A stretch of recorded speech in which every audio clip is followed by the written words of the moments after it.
अस्सलाम वालेकुम दोस्तों, मैं हूँ आपका दोस्त इब्राहिम राजपूत।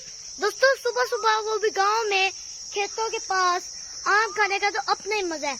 देखिए कितना प्यारा मौसम है, बादल थोड़े थोड़े आए हुए हैं और फसलें भी बो दिया हैं चावलों की। और देखिए अभी ये पीटर जो है आराम कर रहा है, वो उससे अगला भी आराम कर रहा है। और देखें यहाँ की दरख्त खूबसूरती, देखें यहाँ की। जब भी मैं गांव में आता हूँ, एक रात गुजारता हूँ, तो जब सुबह सुबह मैं गांव में होता हूँ ना, तब मैं खेतों की सैर करने जाता हूँ। इसमें मुझे बहुत मजा आता है क्योंकि इधर आलूदगी नहीं होती और साफ सुथरा मौसम होता है। हवा भी साफ सुथरी ठंडी होती है और यहाँ पर बैठने का मजा ही आता है बस।